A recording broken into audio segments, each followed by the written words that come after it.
All right, geeks and gamers, welcome back to the Arrowverse After Show. I'm your host Mike. This is Brock, and boy, this was this was an interesting week. No Flash this week, but we got Arrow and we got Legends of Tomorrow. So Brock, take it away.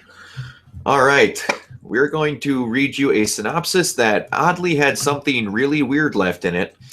The synopsis for 1159, Oliver and Diggle find out Merlin wants to break Dark out of prison, Laurel gets a surprising offer, and Felicity has a talk with Curtis. For anyone that has seen this episode, Felicity and Curtis are never in the same room together, and Curtis isn't even in the episode. Yeah, how odd that they left that in the synopsis. You got me, or how that synopsis was written if he was never in the episode. Maybe it's a swerve because the thing that happens, we'll address that in a moment. Maybe they really didn't want to spoil the big surprise. I get that, but Laurel getting the surprising offer isn't making. Felicity and Curtis talking is not helping deter me from what happened in this episode. I'm just telling you right now, that is a really dumb and weird statement that is in that synopsis. Yeah. Or I have a feeling they took whatever that scene was out either for time or just because it didn't fit with the rest of the episode. That would make a lot more sense to me. Yeah. I'm leaning more towards that one. Okay. Anyways, getting back to this episode. It's pretty basic. Other than the spoiler, you pretty much have every single thing that happens in the episode told to you in that synopsis. So I really don't have a whole lot to comment upon that. Positives. There's I can't tell my positives until it's after what happens, because the rest of them are just pretty basic stuff. Here, I'll help you out with some of my positives. Okay. I'll just do nuts and bolts. The action was really good. Every character on Team Arrow has their kind of shining moment. The villains in this episode I thought were really good. Mm-hmm. I'll say it now. This is probably my favorite episode featuring both Malcolm and Damien Dark. And you know what else I like? I like how Malcolm is still not like entirely on one team or the other. Like, he's very much an anti-hero because what he's doing, we know it's still to protect Thea, but Thea has kind of for reals this time disowned her father. Mm-hmm. Like, even as far as not even calling him dad, he's Malcolm now. Mm-hmm. Yeah, I like that quite a bit. And someday we need to talk about the fact that, I don't know why I just thought of this, they have never addressed or talked about or showed or alluded to in any way what happened with Savage in a can. Yeah, they might address that in the Legends season finale. Because there is a, if you remember the WonderCon trailer, they show a scene with Ray back in the present. Okay. So maybe they address something there. They gotta do something, because that I think about that just about every other day, and I'm like, you have an immortal being that they're fighting in the future. He's alive in the future, even though you have him in dust collected in a can. Somehow they're still fighting him in the future. Yeah, something is up, and we need to know. And we need to know what that is. But okay, so we need to talk about the spoiler because I can't talk about my positives otherwise. Laurel dies. You put that in quotations. I want an explanation. Laurel dies is in critical condition and then survives. Makes Oliver promise her something, and then she dies. And Oliver looks upset. I'm being a lot like Dr. Evil because I am theorizing. How would you go from in critical condition to nothing wrong, normal blood pressure, having a talk with Oliver, which is going to one of my positives, which is the last speech she gives on this show about her and her wanting Oliver to live a happy life.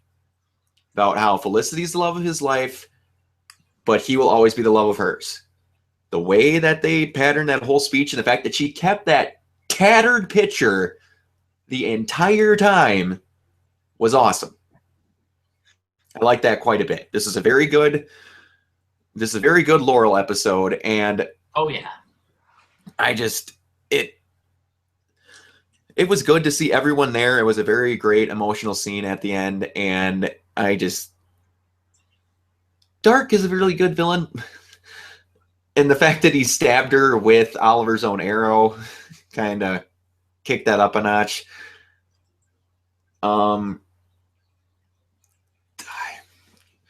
There's some negatives I have, but you need to go on with positives before I get into that. The island. This is probably the best island episode for two reasons. One, like I said, the action is good. We get to see a lot more of the island, and two, what's like the item that Malcolm stole from the cave? Like what was the name of that? They've just been calling it the totem. Totem. They said it's the I just remember Dark talking about that when they draw power from things that they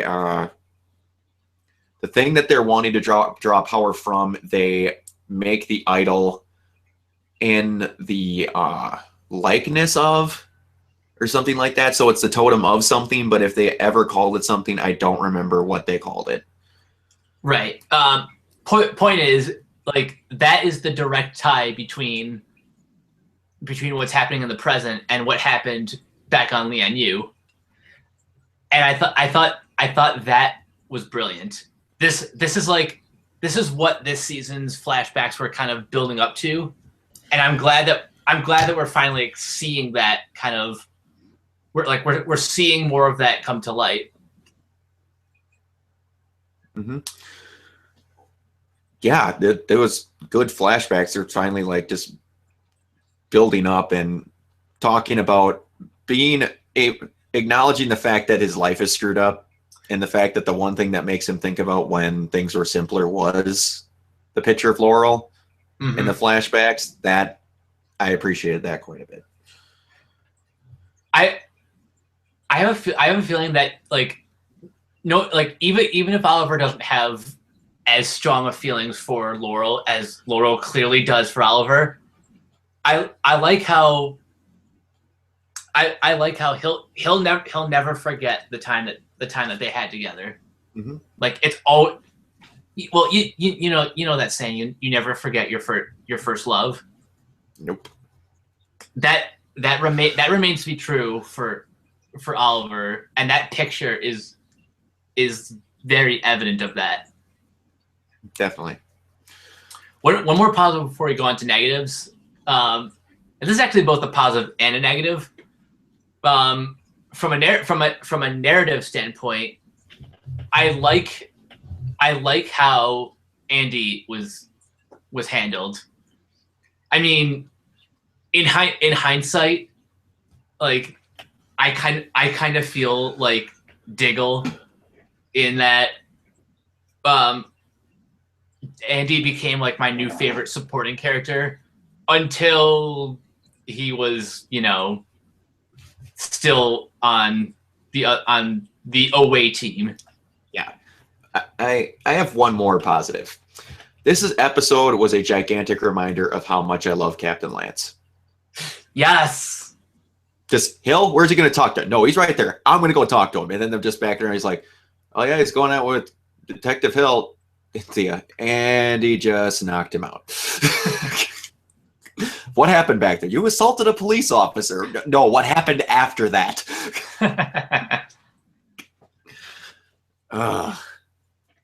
Okay. Yeah, I was gonna say something about Diggle. Part of my negative is that damn it, Andy, I trusted you.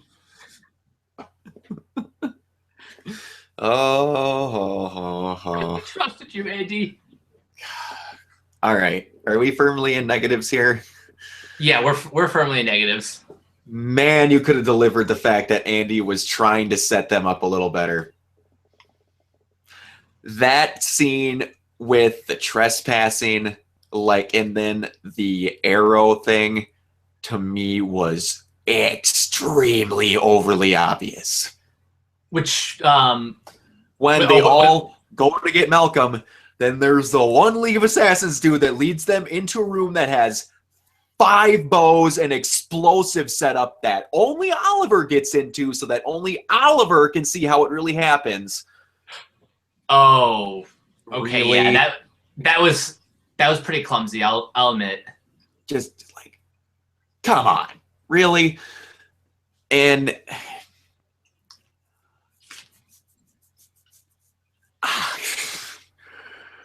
Season 5. This is a preemptive, massive complaint. And okay. I mean preemptively massive. All right, let's hear it. If this death of Laurel's is faked, I have a strong feeling it is, because he made her promise or something, because Dark tried to kill her. Dark knows she's Laurel Lance, knows she's a canary, knows who everybody is, so that if she didn't die and lived, and it got out that she lived, he would immediately come back after her and try to kill her. So it would make a lot of sense that she'd actually want to be dead. So, magically she's okay. She makes Oliver promise her something, and then she goes into a seizure and dies. Everyone is physically broken in half, except for Oliver, who's just in shock, but barely. At that funeral, Oliver is asking Felicity if she's okay, and he is not broken down in tears. So, there's a good chance that grave's freaking empty. There's no one in it. And she didn't die. Some secret identity. She goes off sailing the world doing something. I don't know.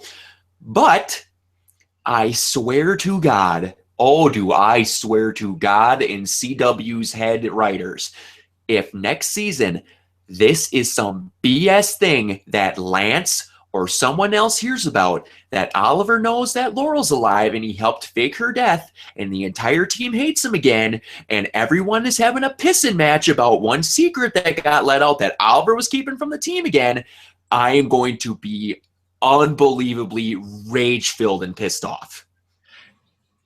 Yeah, I agree. But I'll take this a step further. I know we have seen fake deaths before. We've seen fake betrayals. We've seen all types of fake outs and cheats throughout the show. I just really hope that part of me is a little bit conflicted. I'm not gonna lie. I never wanted Laurel to die. I never wanted anyone to die. I was only going along with the stupid who's in the grave game because they established it in the first episode. So all right, I'll play along. Because aside from that, this whole season has been excellent. Mm-hmm. So I'm of two minds of this. On the one hand, I don't want Laurel to have faked her death only to come back and everything's fine by the season finale. Like if she's gone, she's gone. On the other hand, I definitely agree with you that like I don't want this to be yet another secret that everyone gets pissed at Oliver for. That and Ollie, you gotta get better at hiding like super top secret stuff, because you leak faster than set photos. You become a sieve pretty quick. Any pressure? Hey, man. I noticed you've been kind of constipated lately. What's happened? No, I didn't fake Laurel's death. What? Like, people pinch your arm and you start admitting stuff. Like, what is going on? The only secret you did keep, it resulted in your wedding getting called off. The sad part is, unlucky for him, he keeps secrets. The one time he does keep a secret, someone else finds it out. And not because he told them. It's like, you killed off Laurel. Ballsy move. Because very ballsy. That was split 50-50. You also killed off a character that I like quite a bit, being played by one of my top 3 favorite actresses working in television mostly today, Katie Cassidy, who does not get enough work because she is freaking amazing. Even John Campea, who hates Laurel with a bloody passion, only wished that she would die so that Katie Cassidy could get a different character and a better character, in his opinion, on a different network.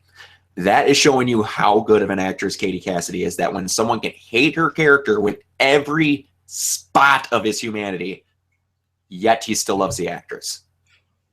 That takes me to a rant that I have. I think some people are confusing bad writing for bad acting just because of their hatred for a character. Oh, as a passionate fan of entertainment, not just movies but TV, comics, etc., it frustrates me when people confuse the two. Like, I get it. I get when like a character doesn't work, but a character only doesn't work from the ground up. Like, I'll be honest, even I didn't like Laurel in season 2, but that's because her character was jumping through like a million different hoops. Yes, she did get better. She got much better in season 3 and season 4. And yes, she did have a rocky start. Like, I know a few diehard Green Arrow fans who just flat out hated how she was portrayed from episode 1. I get all that. But guys, don't blame Katie Cassidy for those problems. Blame the writing. Yes. Katie Cassidy is the only reason I made it through that frickin' Friday the 13th reboot. No, Nightmare on Elm Street reboot. She's the only reason I watched it, and she gets offed halfway through it. That thing was garbage, people. That actress made me sit through part of that movie. You guys do not realize that, guess what? The actor gets handed the part. Unless you're Daniel Day-Lewis, you don't come walking in being the character that someone made up. People tell you how you're going to play said character. Don't hate that person. Guess what? Ryan Reynolds was good in Green Lantern. It's not his fault he fought a fart cloud. That's bad writing. But I digress. I could really go on a while about this rant that I know that you and me could really go on about, because it's a virus that spreads like nothing else. in this world, and it makes me insane. But anything else to say? As far as negatives go, as far as negatives, I really can't think of too many others. The other positive that I was gonna say there's one other positive was that Diggle actually like admitted, didn't just act like a stubborn 2-year-old, that he readily admitted it, that he was wrong right away. yeah, two characters who had like the best moments in this episode were Laurel and Diggle. Like this was such a like a milestone for Diggle to admit that he was wrong. Mm-hmm. Even though I did sense a little bit of hypocrisy at some point between both Ollie and Diggle, because both of them kind of used don't have a soft spot for family kind of back and forth at each other. Yep. But I'm glad that all of these events have consequences emotionally. Mm-hmm. And speaking of consequences, let's dive into Legends of Tomorrow, episode 10, Progeny. Okay, so Rip tells the team they are headed to the future to take out a powerful ally that Savage needs in order to conquer the world. However, when Rip reveals the ally is a 14-year-old boy who will one day grow into an evil dictator, the team is split about the morality of killing a child, even if it does save the world. Meanwhile, Sarah and Snart Sarah talks Snart through a rough patch, and Ray learns something that could impact his future with Kendra. Wow. This freaking episode. I have no idea where to start, so I'm gonna let you take this one first. Okay. Them traveling to the future had me confused at first because I thought that they were going to like when his family gets shot, and I didn't realize that this is when they were traveling to. So I was like, you guys still have to go to the Old West. Why are we going this far ahead? But this is a very good episode for Snart. Wentworth Miller is going to Daniel Day-Lewis levels with Lincoln for playing this character. Hell yes. It's scary. Like, bad scary. We go back and we kill the little bastard. Like, he had no conviction, didn't skip a beat, didn't stutter, no, just like, yep, that's what we gotta do. I'll do it myself. I don't care. Just get in the ship, send me out in the field. I'll do it. I don't care. He's gonna fit so well in the West. Yeah, I cannot wait. Oh, I cannot wait. Everyone having the revolving door of the psychiatry office with Mick was pretty good. Kind of reminded me of Avengers a little bit with Loki in the cell. Yeah. The end, which isn't too much of a spoiler, of the fist fight with Snart and Rory was a really good moment. That was awesome. Just, he knew he wouldn't kill him, so he let him beat the living tar out of him to realize what he really wanted. That proves how smart Snart is. Mm-hmm.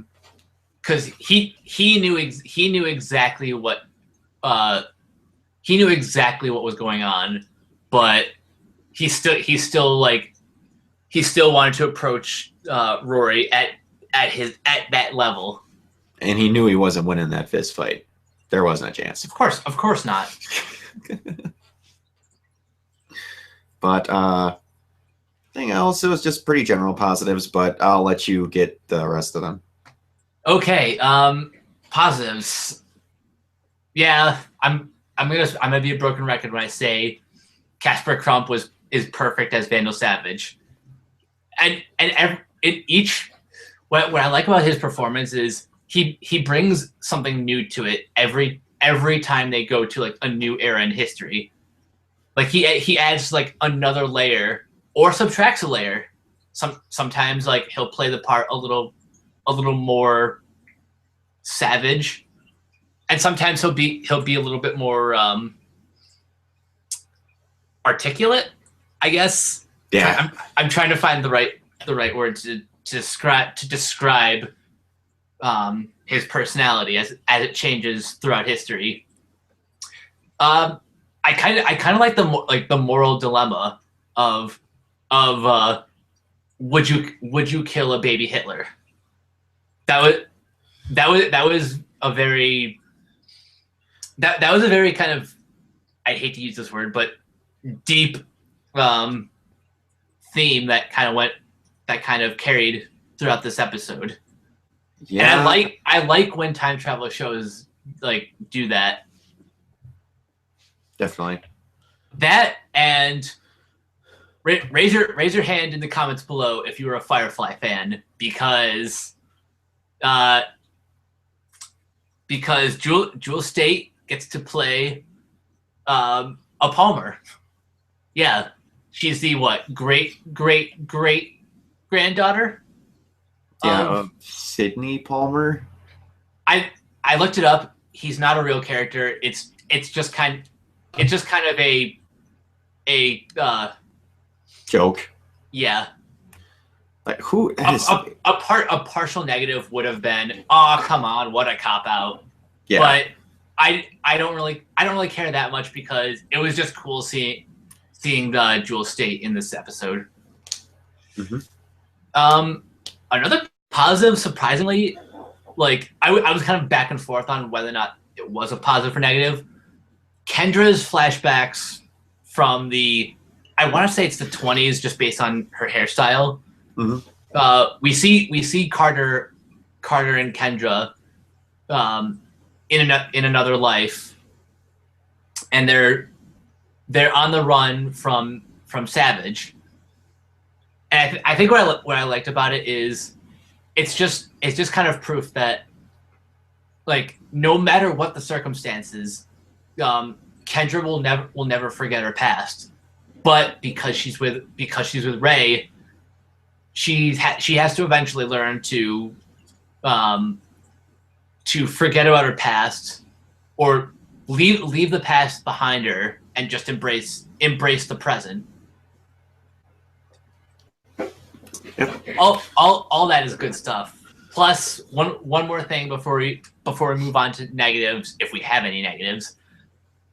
I still really love the relationship between Sarah and Snart. They're like brothers and sisters, and it's great. Quit being an ass and go talk to him. And Gideon has a funny moment. I'm trying to remember. I'm skipping out right now. There's a point where Rip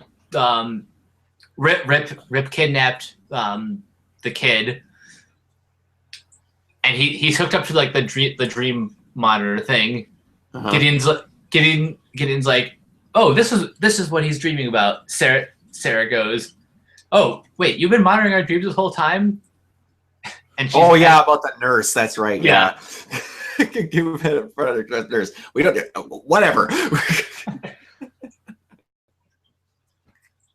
That was fan service at its most. Yikes! They had to be nurses. Come on, you were fan servicing a little bit there. Yeah. I do have one negative. All right, let's hear it. Okay, this kid goes nuclear because his dad dies. Okay, I can accept that. He's being tutored by Savage, and his dad dies, and Savage just twists the last knob to make him go nuts. They teach this kid that Savage is nuts really far ahead of time. The kid understands Savage is nuts really far ahead of time. He gets some sense talked into him, and he gets shown proof that just being because his dad is weak doesn't mean he's the wrong person. So Savage just hands him a dagger, and he goes and stabs him early because plot, and we want to say he did. Yeah, when I saw that, I'm like, wait, what? He just went from baby Hitler straight to I failed at art school and we're on the beaches of like invading because you showed me earlier that my mentor's a psychopath, so I think that's really cool and my dad's a loser. Like he stabbed them overnight because of them helping?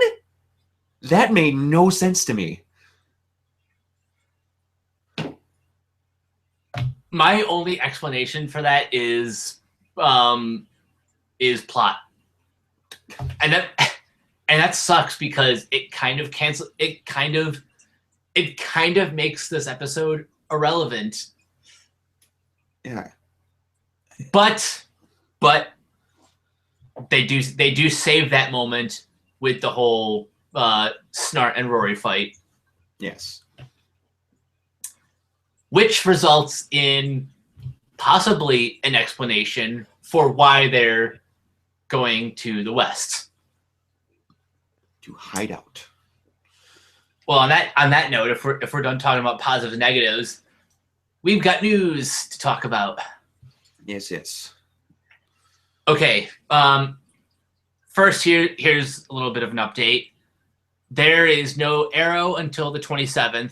I mentioned last week there's no Flash until the 19th, but we're still gonna have Legends. And let's see, what do I have for news stories? Okay, good news for those who will most definitely miss Katie Cassidy on the show. We haven't seen the last of her just yet. She will appear on the Flash as Laurel's Earth 2 counterpart, the Black Siren. Now, if you remember that episode of the Justice League where the team visits the Justice Guild, a play on the Justice Society, Katie Cassidy is playing. What was her civilian name again? It's something Dance. I will look it up quick. Keep going. But yeah, she's Laurel on Earth 2 is not the Black Canary. She's the Black Siren.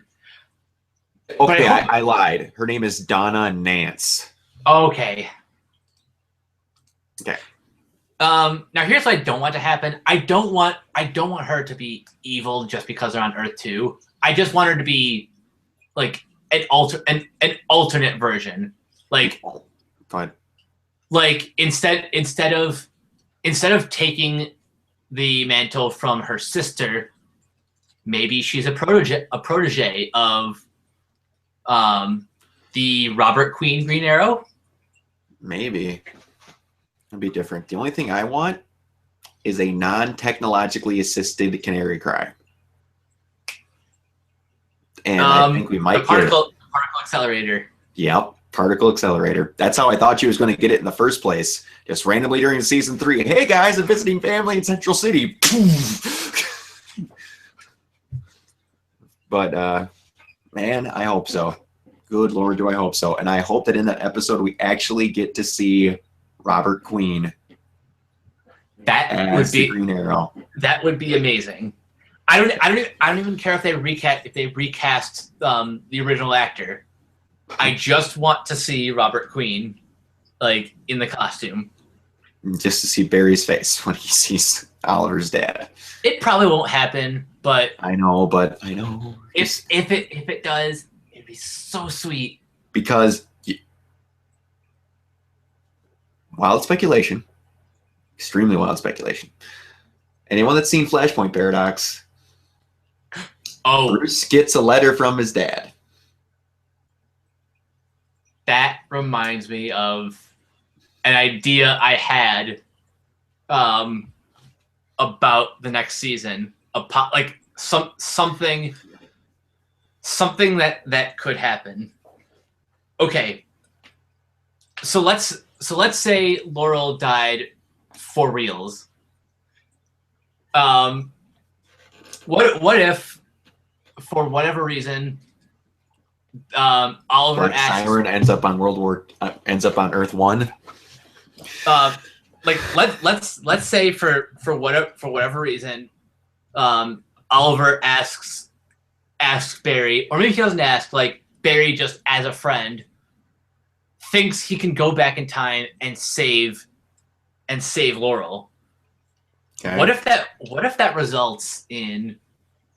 What if that does result in a mini sort of flashpoint, which, or because Legend of Tomorrow ends a week before Flash and Arrow. What if somehow them coming back to the present like screws up the timeline in some way, and that results in a flashpoint? I don't know. Could be. I'm just waiting to see for when they get back and Sarah finds out that Laurel's dead.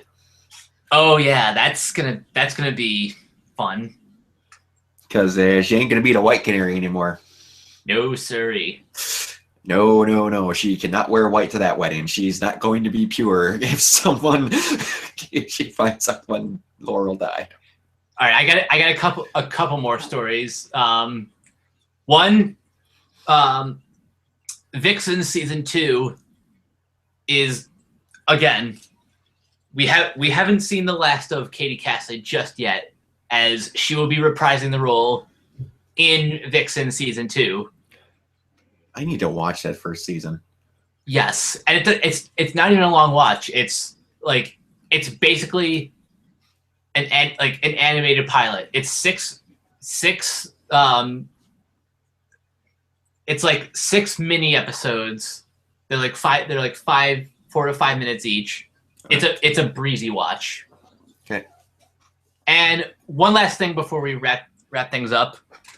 Oh, actually, 2 more things. One is, this is good news for Mr. Terrific fans. Echo Kellum is going to be a season 5 regular. How cool is that? It's gonna be pretty sweet. I'm excited. Not gonna lie. But that did mean that we were wrong about our bold prediction of who was in the grave. Yeah, we had nothing against Curtis. It just made a startlingly large amount of sense. Yeah, we had evidence, but the thing about TV is that they can easily pull the rug from under you. Mm-hmm. And one more story that I really want to talk about. Here are some set photos from The Flash, episode 22 or maybe 21. One of these it could be the Kevin Smith episode, but these set photos seen below were originally posted to Reddit to blah blah blah blah. Okay, so the first there's a theory going around that these photos are from the set of Kevin Smith's episode, and they're supposedly led by a metahuman who appeared on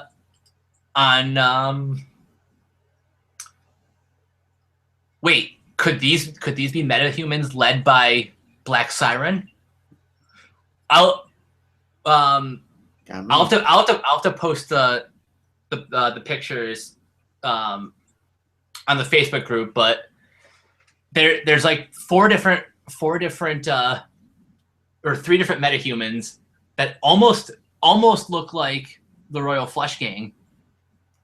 Ooh. Oh, if I got an actual Flush Gang, I'd be so happy. Didn't we not talk about like recently how awesome it would be if we saw like the Royal Flush Gang on one of these CW shows? We did, because we said we wanted something more than just a motorcycle gang with cards on their helmets. Oh yeah, it'd be awesome. Just saying. Yeah, I'm so looking forward to to Kevin Smith's episode. I still can't believe and it's written by the guy who did X-Men First Class too. Wow. Yeah, this is a big deal. I still can't believe Kevin Smith did an episode of The Flash. It's crazy.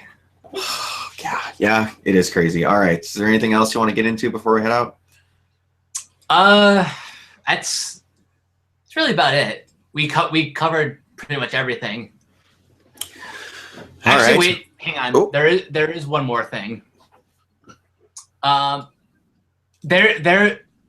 since last night, there have been stories all over the web, like with the producers pretty much explaining why they killed Laurel. They went as far as saying like blah blah blah, this death is permanent and it's important and blah blah blah. But the one thing they that stood out was that you know that promise that Laurel made Oliver keep. Mm-hmm. Apparently, we won't find out about that until season 5. So, enjoy another carrot dangling over your head. Oh my lord! Yeah. This is just exactly like freaking season 2 of Supernatural. There was a thing that John told Dean right before John died, and you didn't find out about it until the end of the season. What is with the CW and dangling carrots? I don't know, but they love doing it, like, a lot. They love killing off characters for shock value and dangling carrots. Yes. Now, thankfully, with and most secrets. shows, and secrets. Mostly, thankfully, with most shows, they don't treat it like Supernatural, where the main 2 characters die every season. And then get brought back because it's become a joke on the show, which is funny because it works for them. But yeah, they're, other than Sarah, they've been pretty good about it. But all right, everybody, thank you very much for watching. Like you said, it's going to be another short week next week because of these dumb breaks that are starting to get ludicrously ridiculous with how often they're starting to happen. But Lee already addressed it on the page, and he addressed my thoughts and concerns perfectly. I am Brock Emmerich. You can find me at WayneTech7 on Twitter, Organoid0 on YouTube, and at Geeks and Gamers. I'm an admin there. And you guys can find me at Captain K42 on Twitter. And I'm also an admin on the Geeks and Gamers and Sons and Daughters page. Don't forget, the geek boards on geeksandgamers.com are buzzing. There's a lot of great topics there every day, so sign up. You get points. Points are awesome, and you win things. You like things. You like winning things. Go sign up for the website. And finally, make sure you subscribe to the Geeks and Gamers YouTube channel. You got Arrowverse After Show, We Are Geek, Ask an Admin, and all various reviews and vlogs and stuff.